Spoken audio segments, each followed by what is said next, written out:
Nah, untuk menjadi seorang guru, hal pertama yang harus kita pahami adalah bahwa seorang murid itu diibaratkan sebuah wadah.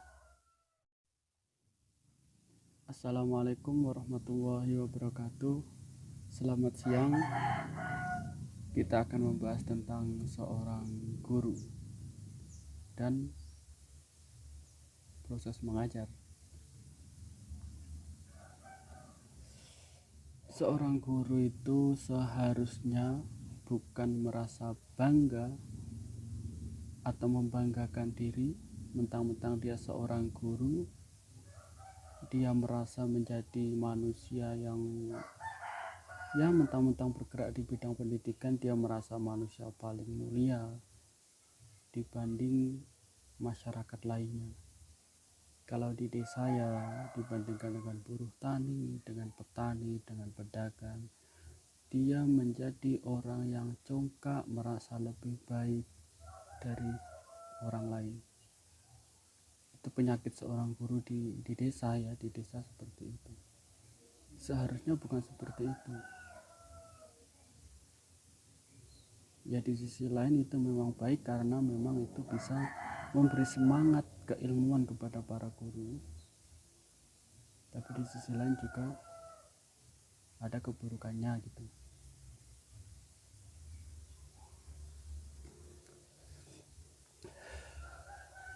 Apa sih keunggulan guru dari orang lain, dari orang yang bukan guru? Apa? Semuanya sama saja. Mungkin kalau guru dia unggul di pendidikan formal, tapi kita tidak bisa menutup mata bahwa orang-orang di luar sana memiliki keunggulan-keunggulan lain yang tidak ada di pendidikan formal. Contohnya kebijaksanaan kehidupan, contohnya tentang kesabaran, contohnya tentang rendah hati, contohnya tentang saling menghormati satu sama lain. Seperti itu. Orang-orang yang ditempa dengan kehidupan keras seperti para buruh tani, para pedagang, orang-orang yang bergerak di masyarakat, dia lebih bisa mengerti tentang konsep kehidupan yang baik dibanding kebanyakan para guru. Guru itu cenderung congkak, cenderung sombong, mentang-mentang dia merasa paling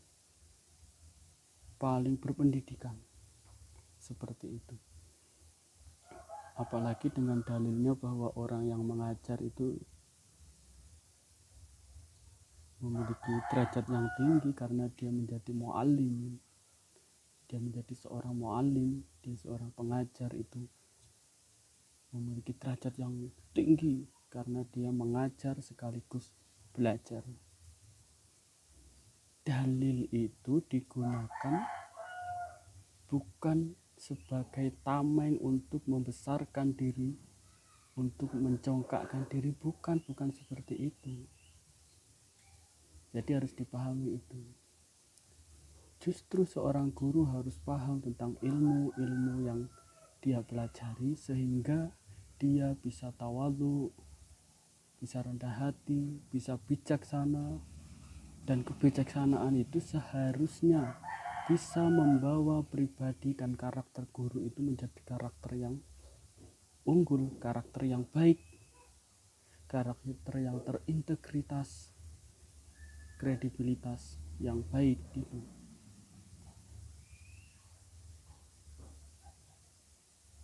Menjadi guru, menjadikan diri congkak, sombong, merasa lebih baik di masyarakat, itu tandanya guru itu belum bisa mengintegritaskan keilmuannya di dalam karakter dirinya sendiri. Seperti itu. Ada lagi seorang guru yang dia itu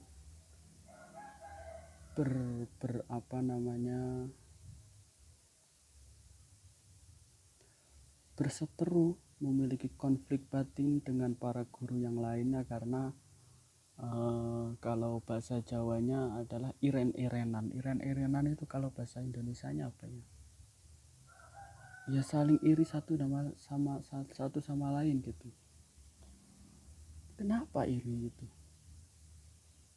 Merasa orang lain lebih baik, merasa orang lain contoh, ada seorang guru yang dia aktif di yayasan pendidikan. Akhirnya guru lain iri. Kenapa harus iri? Itu tidak merugikan kita. Kenapa harus iri gitu? Tidak perlu iri. Ada lagi kalau dalam Islam ada konsep ilmu yang manfaat, sedekah jariyah ya.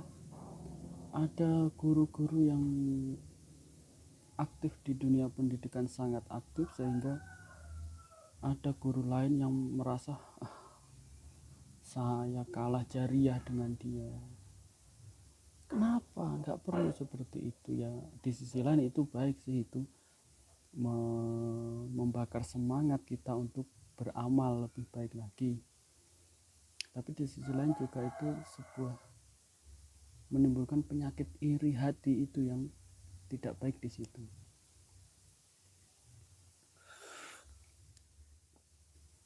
Nah, untuk menjadi seorang guru, hal pertama yang harus kita pahami adalah bahwa seorang murid itu diibaratkan sebuah wadah.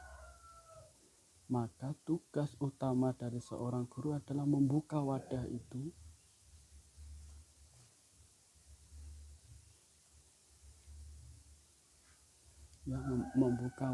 itu agar bisa diisi oleh ilmu-ilmu yang akan kita sampaikan.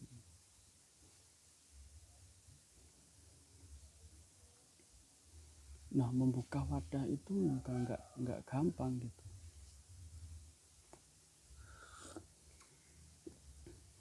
Ada guru yang sifatnya diktator, dia memaksakan murid untuk memahami apa yang disampaikan oleh guru, sehingga kalau murid nggak paham-paham, guru itu emosi yang dibuat-buat sendiri. Kenapa harus seperti itu? Seharusnya bukan seperti itu. Karena apa? Karena banyak kasus murid itu dia paham setelah melakukan kesalahan. Ada murid yang dia paham setelah lulus. Contohnya, ada murid selama 3 tahun di MTS atau SMP dia nggak memahami pelajaran-pelajarannya, tapi setelah lulus dia baru memahami pelajaran-pelajaran yang telah dia pelajari selama 3 tahun di SMP atau MTS. Nah, itu bagaimana? Makanya yang penting dari seorang guru adalah bisa menarik murid untuk memperhatikan dia.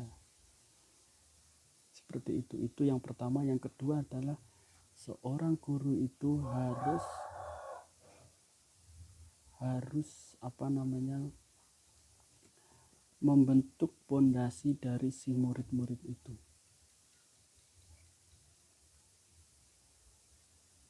Iya, kita nggak perlu terlalu idealis tentang murid harus cerdas, murid harus pandai, murid harus mempunyai nilai yang baik.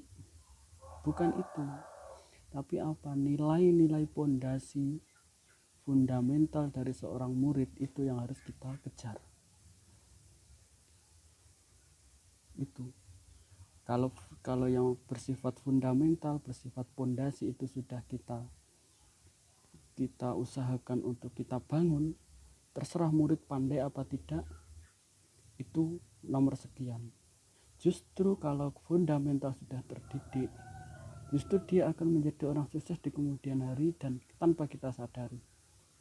Makanya ada kasus anak yang bandel di sekolahan, justru dia menjadi orang sukses ketika dia setelah lulus. Setelah dia lulus SMA atau aliyah, dia langsung bekerja dan dia sukses. Ada yang dia setelah lulus perguruan tinggi S1 dia langsung ternyata dia menjadi sukses, padahal nilai-nilai eksaknya atau nilai-nilai di pendidikan itu menengah ke bawah.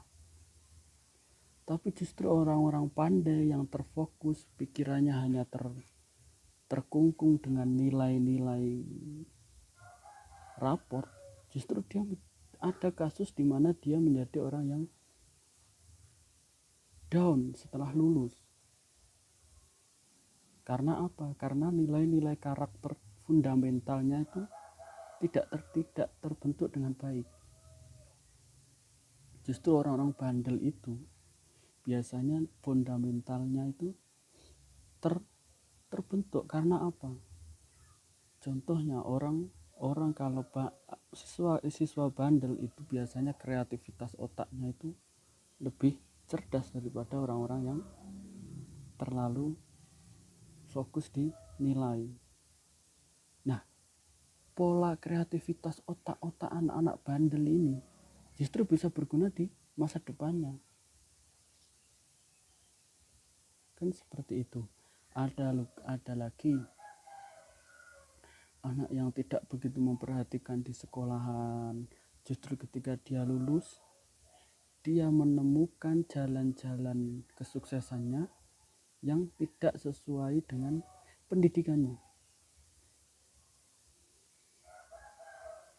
Akhirnya dia menjadi orang sukses, bahkan dia bisa menjadi orang-orang yang bijaksana seiring ditempanya dengan pengetahuan-pengetahuan, pengalaman-pengalaman dalam kehidupan. Seperti itu. Makanya guru itu yang paling utama adalah bukan tentang mencerdaskan siswa. Maksudnya mencerdaskan, tapi bukan berarti kita harus semua anak-anak itu harus nilai yang bagus, harus selalu memperhatikan, harus selalu diam di kelas. Tidak, bukan seperti itu. Anak yang cerdas itu bukan seperti itu. Justru ketika kita menghadapi kelas yang ramai, kita menghadapi kelas yang penuh dengan anak bandel gitu, justru itu tantangan bagi seorang guru. Apa artinya adanya seorang guru kalau murid itu sudah pandai, sudah cerdas? Justru peran guru adalah mencerdaskan. Nah, mencerdaskan, maksud daripada mencerdaskan itu bukan berarti murid itu harus selalu menerima pelajaran dari seorang guru, menerima apa adanya. Tidak. Yang harus kita tempa pada seorang murid adalah bagaimana murid itu bisa menjadi pribadi yang baik.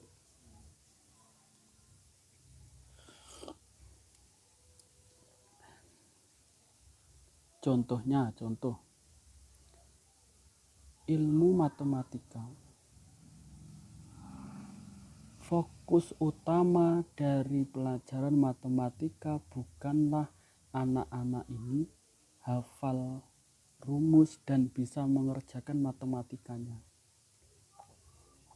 Bukan. Tapi ilmu matematika itu membentuk pola pikir yang matematis.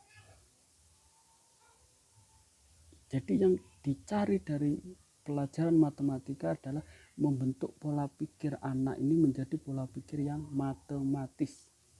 Jadi jadi ilmu pelajaran matematika itu bukan menjadikan murid itu hafal rumus-rumus dan bisa mengerjakan soal-soal matematika, bukan. Tapi ketika anak-anak ini bisa mengerti dan memahami soal-soal di dalam matematika, salah nggak masalah. Tapi setelah salah kita kasih pemahaman tentang bagaimana sih cara penyelesaian soal matematika yang benar.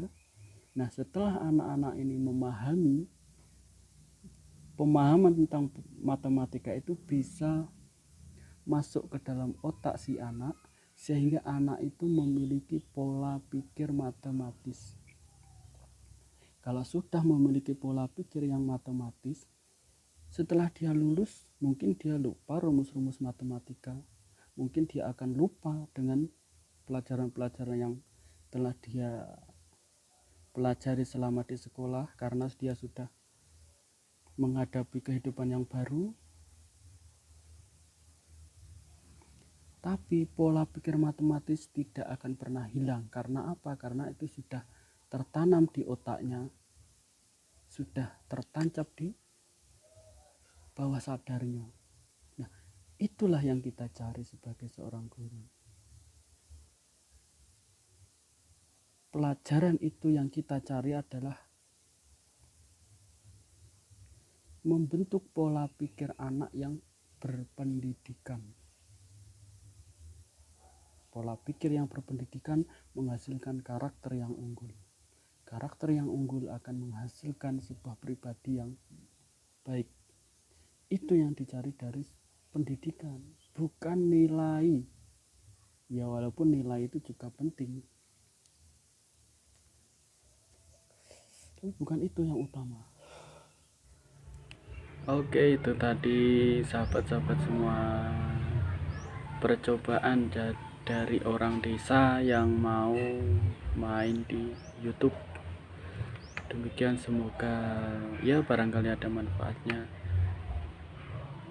Cukup sekian, wassalamualaikum warahmatullahi wabarakatuh.